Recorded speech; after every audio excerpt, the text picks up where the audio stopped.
د ایران تلویزیون خوږو او معززو لیدونکو سلام او مینه مو ومنئ، وخت مو په خیر.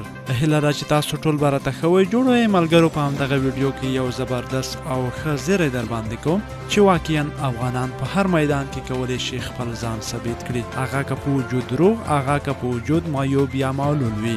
دا ځل درته د افغانستان د معلولینو د کرکټ یو لوبغاړی یو داسې کار در پیژنم چې دنیا ورته ګوته په غاښ پاتې شوه. د افغانستان لوبغاړی د ورلډ 11 لوبډلې کپتان شو چې دا څنګه خبره ده، رځو دغه معلوماتو ته. خو که هر چا ایران ټي وي یوټیوب چینل نه وي سبسکرایب کړی، په مهربانۍ سره سبسکرایب کړئ.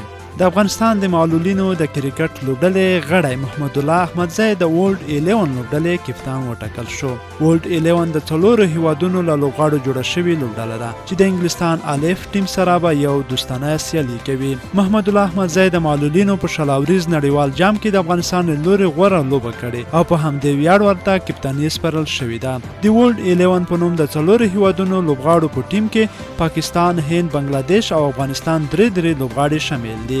د افغانستان د لوري محمد الله احمدزی نه علاوه محمد اشرف او تپیل دستوخیل هم شامل دي. د افغانستان د معلولینو کرکټ ټیم د 5 هیوادونو د ورلډ سیریز په دې ټورنمنټ کې چې د اگست له 4 تر 14 دوام درلود، پاکستان، بنگلادیش او کوربا انګلستان ته لومړی 3 شلاوریزو کې ماتې ورکړه. د هند مقابل کې بریالی نشو او بیا په سیمی فاینل کې د انګلستان په مقابل کې په 10 منډو ماتې وخوړه او فاینل نه پاتې شول. د افغانستان د کرکټ د معلولینو ټیم لوبغاړي او د دې ټورنمنټ په غوره لوبغاړو کې یاد شوی چې یو پکې محمد الله احمدزی دی چې د څلورو ټیمونو د لوبغاړو د شریک ټیم کپتاني ورته سپارل شوې ده چې دا یو ستر ویاړ بلل کیږي. نو ملګرو لطفا همدغه ویډیو در سره لایک کړئ ترڅو نورو ته هم ورسیږي او هغه هم ورڅخه خبر شي. د افغانانو د لا بریا په هیله.